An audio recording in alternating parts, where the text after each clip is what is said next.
Bab 6895 Menara Percobaan. Asal mula kekacauan itulah asal mula tertinggi dari Dao Agung di era purba, yang menempati peringkat pertama di antara semua Dao. Konon, ia telah sepenuhnya terputus seiring berjalannya waktu, dan tidak seorang pun mampu memahaminya atau mengembangkannya selama ratusan juta tahun. Seorang kultivator dari alam rendah, dengan tingkat kultivasi hanya setingkat Dewa Emas, ternyata memiliki dasar Dao Agung yang begitu kuno dan tak tertandingi. Itu sangat menarik.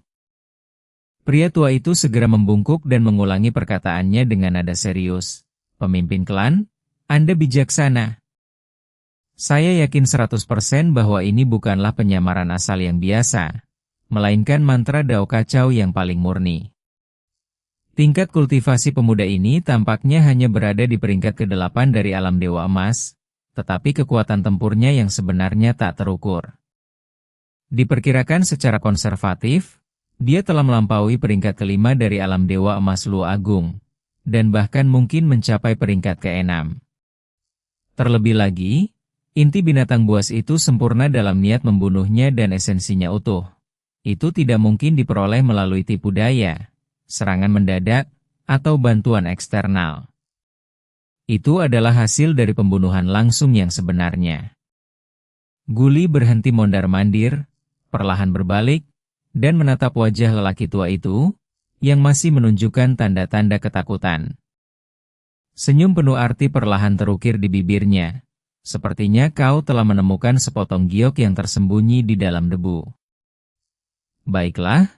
Saya akan pergi sendiri untuk menemui tamu terhormat dari alam fana ini. Mendengar itu, ekspresi lelaki tua itu berubah drastis, dan hatinya terasa tegang. Dia segera melangkah maju, menangkupkan tangannya, dan dengan tergesa-gesa memberi nasihat, "Pemimpin klan, Anda tidak boleh." Ia berbicara dengan sungguh-sungguh, setiap kata tulus. Anak laki-laki ini memiliki latar belakang misterius dan asal-usul yang tidak diketahui. Tetapi ia memegang petunjuk inti untuk susunan konversi energi nuklir yang sangat kita butuhkan. Ini adalah satu-satunya kesempatan bagi ras kuno untuk membebaskan diri dari belenggu ras Dewa Haotian. Jika pemimpin klan secara pribadi mengambil tindakan untuk menguji dan menekan pihak lain secara paksa, dan jika hal ini membuat pihak lain marah dan menyebabkan konflik, transaksi akan sepenuhnya gagal. Kita tidak hanya akan kehilangan sebuah token dari pameran dagang, tetapi juga kesempatan sekali dalam 1000 tahun untuk mematahkan monopoli teknologi klan Dewa Haotian dan membalikan keseimbangan kekuatan antara kedua klan. Masalah ini tidak boleh terburu-buru. Tatapan Guli sedikit menyipit, dan ketertarikan di matanya agak terpendam. Kata-kata lelaki tua itu semuanya tepat sasaran. Keseimbangan kekuatan antara klan kuno Xuanming dan klan ilahi Haotian telah lama mencapai jalan buntu. Klan Dewa Haotian memiliki teknologi konversi energi nuklir inti, dan dengan sistem ini, mereka terus-menerus memanfaatkan kekuatan primordial dari berbagai alam, menyebabkan kekuatan mereka meningkat dari tahun ke tahun. Dalam transaksi antara kedua klan, mereka tanpa henti menekan dan mengeksploitasi klan kuno Xuanming, memperlakukan mereka sebagai bawahan untuk sumber daya. Meskipun memiliki harta karun yang tak tertandingi seperti Dao ilusi dan realitas, sumber daya alam rahasia yang langka, dan giok pemutus jiwa, ras kuno tersebut tidak mampu mengakses inti sistem energi nuklir dan hanya dapat dikendalikan secara pasif. Informasi penting yang berada di tangan David mewakili peluang terbesar bagi klan-klan kuno untuk memecahkan kebuntuan dalam 10.000 tahun. Dan mereka tidak boleh melakukan kesalahan sekecil apapun. Guli merenung sejenak, ketajaman di matanya perlahan berubah menjadi pertimbangan yang mendalam, dan bergumam pada dirinya sendiri. Kita tidak bisa menggunakan kekerasan untuk menekanmu, kita tidak bisa menghadapimu secara langsung. Kalau begitu mari kita coba cara lain. Begitu selesai berbicara, dia mengangkat tangannya dan melambaikannya dengan ringan. Cahaya purba berwarna ungu gelap yang murni dan dalam melesat keluar dari lengan bajunya, berputar dan mengalir di telapak tangannya, dan seketika mengembun menjadi pagoda kuno yang halus seukuran telapak tangan. Pagoda kuno ini seluruhnya berwarna perunggu, dengan kesan berat dan lapuk. Pagoda ini memiliki 9 lapisan, dan setiap lapisan atapnya dihiasi dengan lonceng-lonceng kecil berukir, masing-masing seukuran butir beras, sehingga membuatnya sangat indah. Permukaan menara diselimuti oleh lingkaran cahaya keemasan yang samar, dengan rune-rune halus dan ilusi yang tak terhitung jumlahnya, yang sulit dilihat dengan mata telanjang, bergerak, saling terkait, dan terus beregenerasi di dalam lingkaran cahaya tersebut. Menara ini tampak kecil dan indah, tetapi di dalamnya terkandung misteri tertinggi untuk menekan keabadian dan mereplikasi semua hukum. Namun, cahaya menara itu redup saat itu, membuatnya tampak biasa saja dan kurang memiliki daya tarik yang mengagumkan. Pria tua itu menatap dengan saksama, dan saat pandangannya tertuju pada menara kuno itu, pupil matanya menyempit tajam, napasnya tertahan di tenggorokan, dan dia berseru kaget, "Pemimpin klan." Ini artefak kuno klan, menara ujian ilusi dan kenyataan? Guli dengan lembut mengusap permukaan menara yang dingin dan kasar dengan ujung jarinya, secercah kenangan dan kepastian terpancar di matanya. Nada suaranya tenang namun penuh keyakinan, tidak buruk. Menara ini adalah harta karun tertinggi yang ditinggalkan oleh leluhur kuno kita. Menara ini tidak memiliki kemampuan menyerang atau bertahan secara langsung, tetapi memiliki kekuatan ilahi yang unik dan luar biasa. Replikasi cermin. Setiap kali makhluk hidup memasuki menara, tingkat kultivasi, asal-usul, teknik, kekuatan supranatural, naluri bertarung, dan bahkan batasan fisiknya akan dianalisis secara menyeluruh berdasarkan hukum Dao Agung di dalam menara. Kemudian hukum-hukum tersebut terkondensasi menjadi sosok penjaga yang merupakan cerminan sempurna dari semua kemampuan, teknik, dan ritme pertempuran peserta uji coba. Mereka yang memasuki menara tidak akan menghadapi boneka-boneka atau hantu-hantu hukum, melainkan diri lain yang merupakan replika sempurna dari diri mereka sendiri, tanpa kelemahan, tanpa emosi, tanpa kelelahan, dan tanpa kesalahan. Ia mengangkat matanya untuk melihat lapisan batu tebal di puncak ruang rahasia, seolah menembus lapisan penghalang untuk melihat David yang telah mendarat di kejauhan. Nada suaranya sedikit main-main dan mengamati, bukankah dia sumber kekacauan yang telah hilang selamanya? Bukankah dia membual telah melihat inti dari susunan energi nuklir klan Haotian? Aku tidak akan memaksanya, membunuhnya, atau menekannya. Aku akan membiarkan dia menguji batas kemampuannya sendiri. Kemampuannya untuk mengalahkan bayangan cermin yang sempurna membuktikan bahwa kepercayaan dirinya memang pantas dan bahwa dia layak mendapatkan kerja sama penuh dan pertukaran yang setara dari klan kuno tersebut. Jika bahkan replika dirinya sendiri tidak mampu menembus pertahanan, maka petunjuk inti nuklir yang ia sebutkan hanyalah gertakan dan kebohongan. Pria tua itu membuka mulutnya, tetapi kemudian menghentikan dirinya untuk berbicara. Dia mengetahui misteri luar biasa dari menara ujian, dan dia juga yakin bahwa ini adalah cara teraman, paling harmonis, dan paling efektif untuk menguji kekuatan mereka. Pada akhirnya, dia hanya bisa membungkuk dan mengangguk. Bawahan Anda mengerti. Kapan pemimpin klan berencana untuk memulai ujian?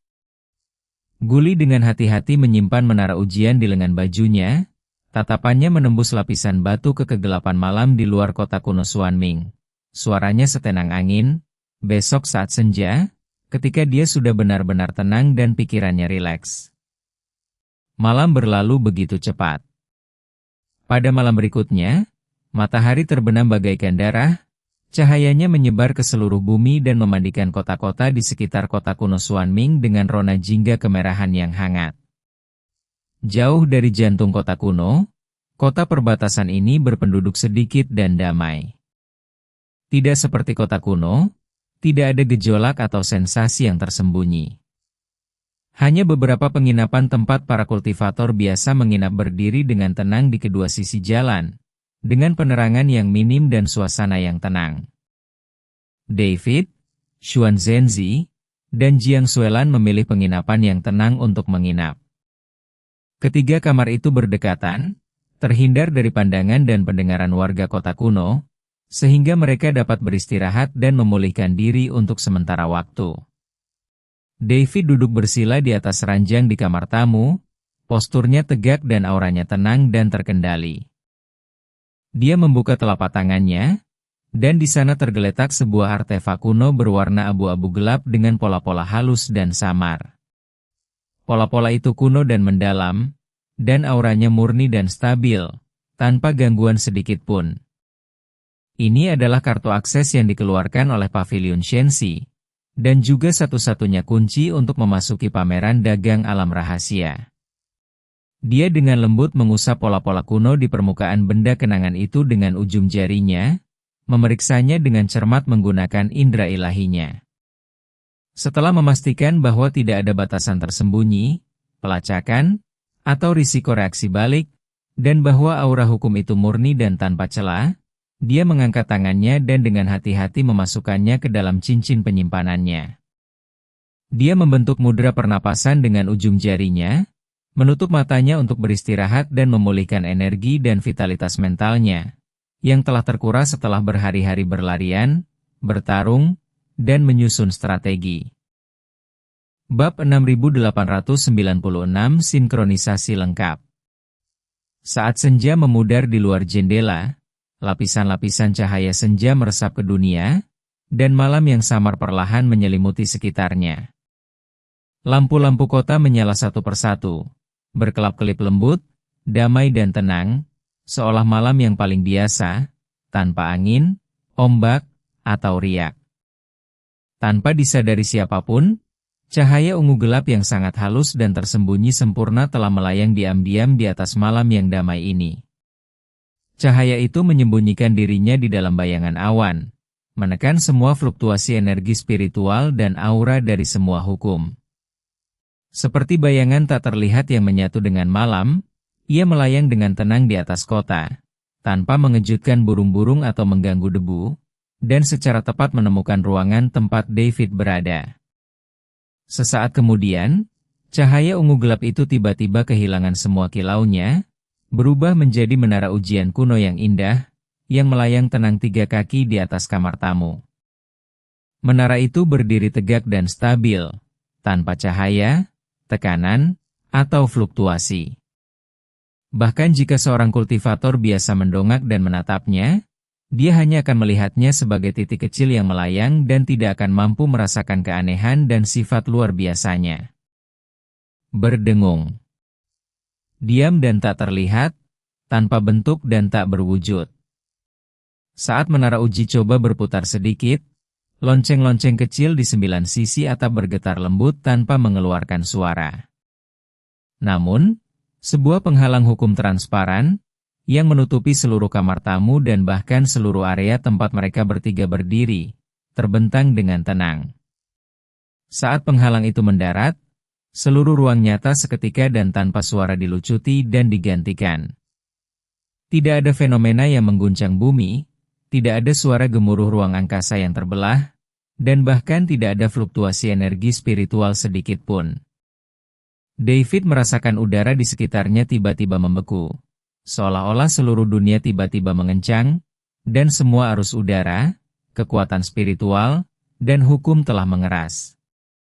Suhu ruangan yang hangat dan nyaman lenyap seketika, digantikan oleh kehampaan yang dingin, kosong, dan tak bernyawa. Dia langsung membuka matanya, pupil ungu di matanya tiba-tiba menjadi tajam seperti pisau, dan rasa panik yang luar biasa meledak dari matanya yang tadinya diam. Sejauh mata memandang, kamar-kamar wisma tamu meleleh, runtuh, dan hancur dengan kecepatan yang terlihat jelas. Ranjang, meja kayu, kusen jendela, dinding, lampu, semua benda konkret itu berubah menjadi bintik-bintik kecil cahaya abu putih, yang menghilang tertiup angin. Dalam sekejap, seluruh pemandangan di sekitarnya lenyap sepenuhnya. Sebaliknya, yang ada hanyalah kehampaan abu putih yang luas dan tak berujung. Kekosongan ini tidak memiliki perbedaan antara langit dan bumi. Tidak ada atas, bawah, kiri, kanan, tidak ada matahari, bulan, bintang, tidak ada angin, embun beku, hujan, atau salju, dan tidak ada aliran waktu atau batasan ruang. Sejauh mata memandang, hanya ada kabut tebal, seperti kabut kelabu, berwarna putih keabu-abuan, dan kacau yang naik dan turun tanpa henti. Pikiran David sangat terfokus, tanpa sedikit pun kepanikan, dan sumber kekacauan di dalam tubuhnya langsung melonjak dan meningkat. Tirai cahaya purba berwarna abu ungu keabu-abuan yang tebal dan padat langsung menyelimuti tubuhnya. Lapis demi lapis, kedap udara. Sepenuhnya mengisolasinya dari semua aura yang tidak dikenal dan hukum-hukum aneh.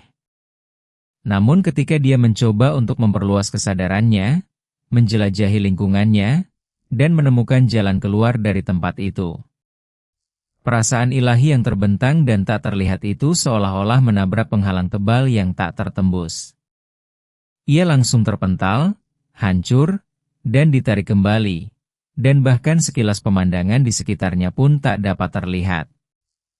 Seluruh ruang hampa itu menjadi dunianya sendiri, terkunci sepenuhnya. Sebuah susunan? Sebuah domain? Atau ilusi alam rahasia kuno? David menyipitkan mata ungunya, tatapannya dalam dan dingin, sambil dengan cepat mengamati kehampaan di sekitarnya. Hukum yang mengatur ruang ini sangat aneh. Ia tidak memiliki kekuatan menyerang atau menghabisi, namun ia hadir di mana-mana dan meresap ke segala arah, membawa nuansa mata-mata dan pengawasan yang sangat halus dan rahasia. Seolah-olah seluruh kehampaan itu adalah sepasang mata, yang menatap tajam setiap gerakannya dan setiap napasnya. David. Tidak jauh di sebelah kiri, suara Jiang Xuelan yang dingin dan waspada tiba-tiba terdengar, membawa sedikit keseriusan yang hampir tak terasa.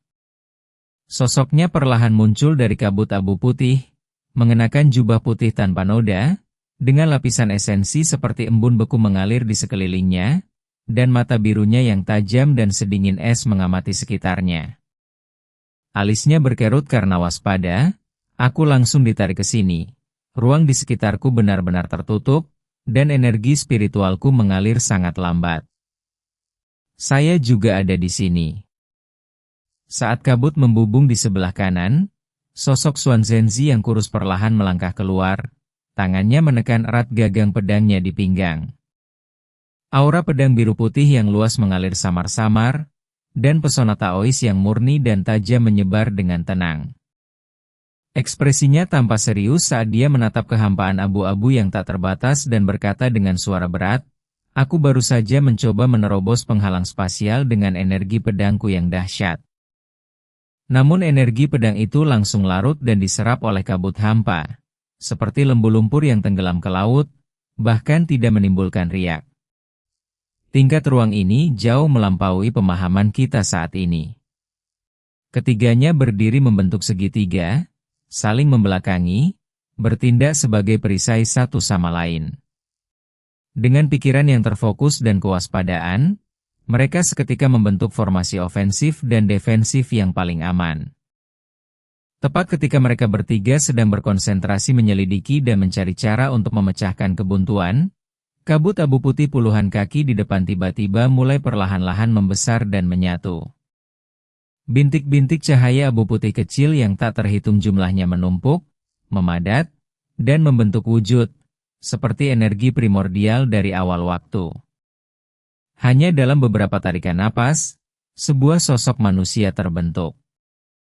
Sosok itu memiliki tinggi dan perawakan yang persis sama dengan David. Benda itu diselimuti oleh lingkaran cahaya keemasan pucat yang hangat dan tebal, tubuhnya kokoh dan padat, dan garis luarnya jelas dan sempurna. Ia tidak memiliki fitur wajah. Wajahnya buram, kosong, seperti cermin yang memantulkan cahaya, dingin, tak bernyawa, tanpa vitalitas atau emosi apapun. Ia berdiri tenang di kehampaan, tangannya terkulai alami di sisi tubuhnya, posturnya tegak, napasnya teratur, tanpa fluktuasi energi spiritual atau kebocoran esensinya, setenang patung emas kuno. Namun, Keheningan yang ekstrim ini secara bersamaan menanamkan dalam diri mereka bertiga perasaan mencekam dan tertindas yang mendalam. Apa itu? Jiang Xuelan mengerutkan kening, matanya yang dingin tertuju pada sosok emas itu, dan bertanya dengan suara rendah, boneka ilusi? Tubuh tempur yang diatur oleh hukum? Atau hantu percobaan dari klan kuno Xuanming? David tidak menjawab. Mata ungunya tertuju pada sosok keemasan di depannya, pikirannya dengan cepat menyimpulkan dan merasakan. Dia tidak bertindak gegabah, tetapi perlahan mengangkat kakinya dan melangkah maju. Langkah-langkah sepanjang 3 kaki itu mantap dan tanpa suara, tanpa mengaktifkan kekuatan spiritual apapun atau mengalirkan energi sumber apapun. Itu hanyalah tubuh yang melangkah. Sesaat kemudian, sosok emas yang tak bergerak di hadapan mereka juga melangkah dengan sangat tepat. Langkah, sudut, dan ritmenya semuanya direplikasi dengan sempurna. Seperti pantulan cermin, tanpa penyimpangan sedetik pun. David berhenti, dan sosok emas itu pun berhenti serempak. David bergerak setengah kaki ke kiri, dan sosok emas itu juga bergerak setengah kaki ke kiri, dengan ketelitian yang luar biasa. Dalam sekejap, firasat buruk yang mengerikan menjalar di tulang punggungku. Alat ini meniru gerakan Anda. Tatapan Xuan Zhenzi berubah serius, dan dia berbicara dengan suara berat, sepenuhnya sinkron, tanpa penyimpangan sedikit pun. David terdiam sejenak, kilatan cahaya terpancar di matanya. Dia berhenti menguji gerakannya dan langsung mengangkat tangannya untuk memusatkan kekuatannya. Asal-muasal kekacauan berwarna abu ungu itu tiba-tiba memadat, terkompresi, dan terbentuk di telapak tangannya. Seketika berubah menjadi bilah cahaya purba setipis sayap jangkrik dan sangat tajam. Pedang itu memancarkan energi Taois yang kacau, yang mampu menghancurkan semua hukum. Dengan suara lembut seperti merobek udara, pedang itu membawa kekuatan tajam dan dahsyat yang mampu merobek ruang angkasa saat menebas lurus ke arah dada sosok emas itu. Bab 6897, tidak ada solusi. Serangan ini sangat cepat, kuat, dan dipenuhi dengan esensi Taoisme murni. Ini adalah tebasan kekacauan paling dasar dan stabil milik David. Namun, tepat saat pedang cahaya itu menembus udara, telapak tangan sosok emas itu juga tiba-tiba menyala dengan cahaya abu-abu keunguan. Bilah cahaya kacau yang persis sama, tingkat penyempurnaan yang persis sama, kecepatan menembus udara yang persis sama, dan fluktuasi ritme Taois yang persis sama semuanya dilepaskan secara bersamaan dari telapak tangan sosok emas itu. Dua bilah cahaya kacau yang identik, berasal dari sumber yang sama, bergerak dengan kecepatan yang sama, dan memiliki momentum yang sama bertabrakan dengan dahsyat di tengah kehampaan. Ledakan. Tidak terjadi ledakan dahsyat, hanya bunyi dentuman keras dan dalam akibat benturan energi. Kedua bilah cahaya itu seketika saling meniadakan, memusnahkan, dan menghilang, dengan bintik-bintik cahaya abu ungu yang tak terhitung jumlahnya beterbangan ke segala arah sebelum ditelan diam-diam oleh kabut kehampaan abu putih, tanpa meninggalkan jejak. Pupil mata David sedikit menyempit, dan hatinya merasa cemas. Ini memang replika yang sangat mirip. Tidak ada kelemahan elemen, tidak ada ketidakseimbangan kekuatan, dan tidak ada gerakan yang lebih unggul atau lebih rendah. Serangan sendiri dinetralisir sempurna oleh serangan sendiri. Lagi.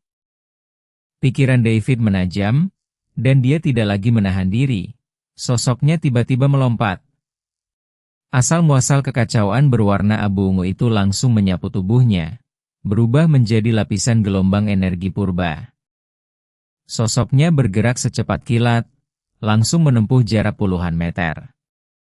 Gerakannya tak terduga, terkadang menyerang lurus ke depan, terkadang mengapit, terkadang berganti-ganti antara gerakan nyata dan tipuan. Kecepatannya begitu tinggi sehingga meninggalkan banyak bayangan, berusaha mengganggu ritme sinkron lawannya dengan kecepatan ekstrim dan ritme yang selalu berubah, serta mencari kelemahan. Namun, sesaat kemudian, sosok emas itu pun muncul.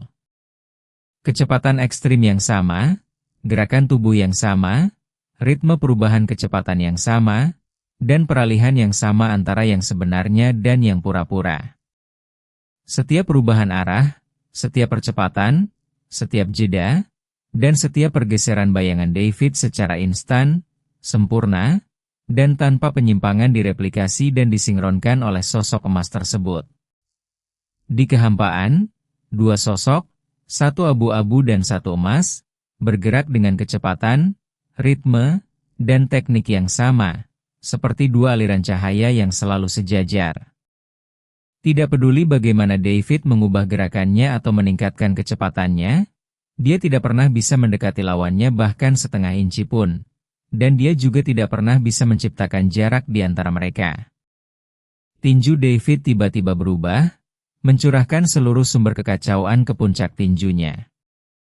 Angin tinju itu dahsyat dan kuat, membawa misteri kekacauan yang melahap segala sesuatu dan menghancurkan semua hukum, dan menghantam dengan keras. Tinju jurang pemangsa kekacauan.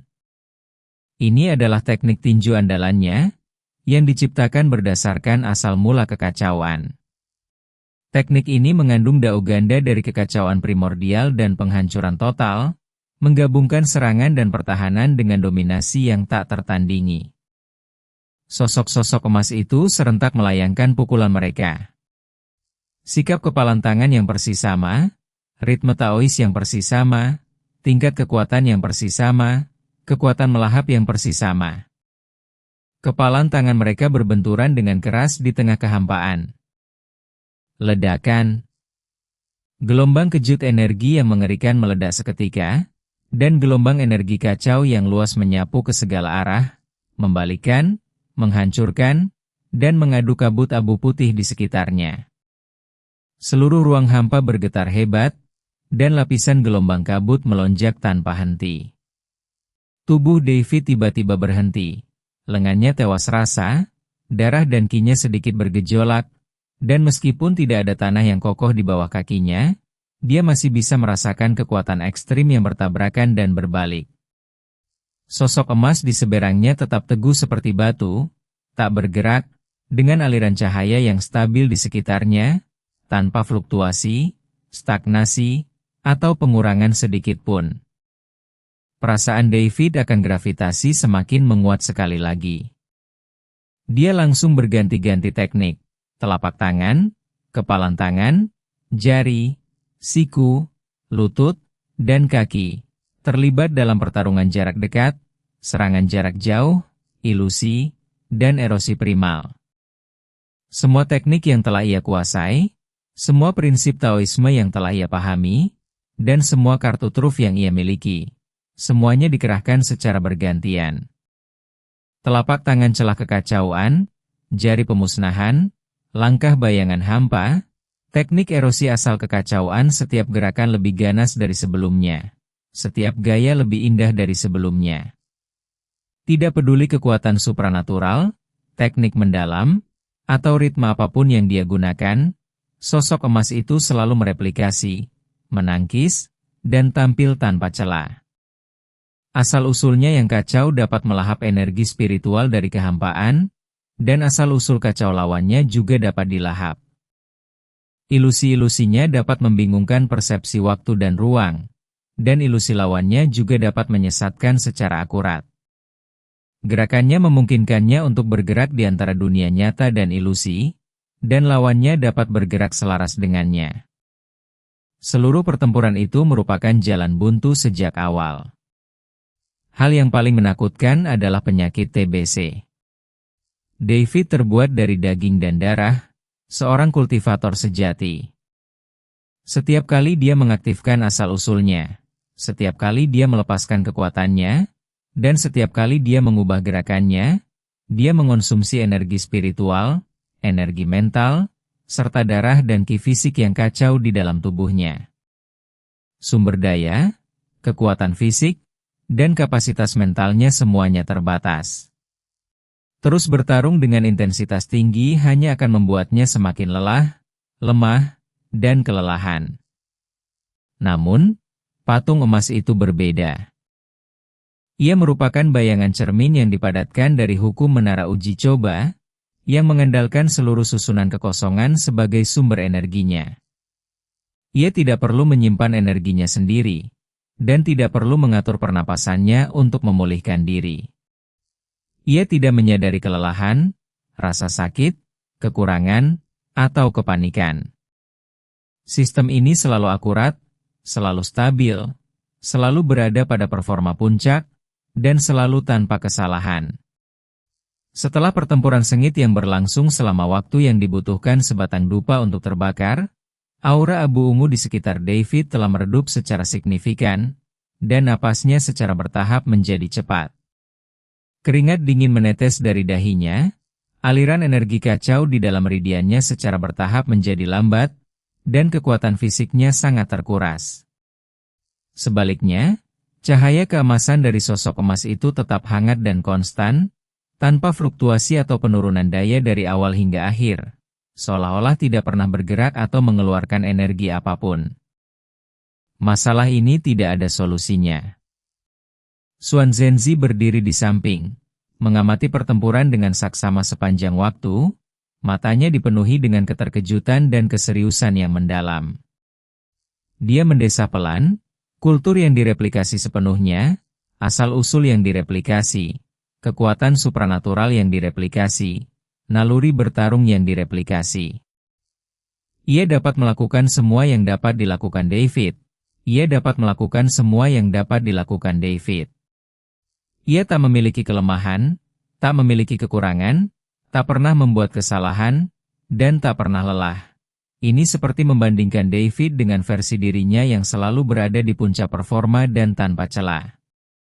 Tatapan dingin Jiang Xuelan tertuju pada medan perang, ujung jarinya sedikit mengepal.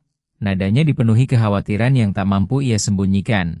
Yang lebih menakutkan lagi adalah mereka hanya akan melakukan serangan balik pasif, tidak akan mengambil inisiatif untuk menyerang, dan tidak akan memberi David kesempatan untuk memecah kebuntuan. Selama David terus menyerang, pengurasan sumber dayanya tidak akan berhenti. Jika ini terus berlanjut, David akan kelelahan hingga tewas. Begitu selesai berbicara, Xuan Zhenzi berhenti memperhatikan dan jari pedangnya tiba-tiba fokus. Dentang! Teriakan pedang yang jernih dan menggema-bergema di seluruh kehampaan, dan aura pedang berwarna biru keputihan yang megah melambung ke langit. Ia berubah menjadi sungai pedang yang perkasa membentang puluhan meter, membawa prinsip-prinsip Taoisme tertinggi tentang kemurnian, kebenaran, dan penghapusan kejahatan, lalu menghantam sosok emas itu. Dia ingin memecahkan kebuntuan dengan bantuan orang luar, dan untuk mengalahkan bayangan cermin itu secara paksa dengan kekuatan yang bukan milik David. Namun, sesaat kemudian, mata sosok emas itu tidak bergerak dan tubuhnya tidak bergeser. Dia hanya mengangkat tangannya dan melambaikannya. Sekumpulan sungai pedang perkasa berwarna biru putih yang identik muncul begitu saja, dengan sajak Taois yang sama, kekuatan yang sama, kecepatan yang sama, dan niat pedang yang sama. Dua aliran pedang bertabrakan, saling memusnahkan, dan hancur berkeping-keping dengan raungan yang memekakan telinga, mengirimkan pecahan pedang biru dan putih yang tak terhitung jumlahnya beterbangan sebelum ditelan oleh kehampaan.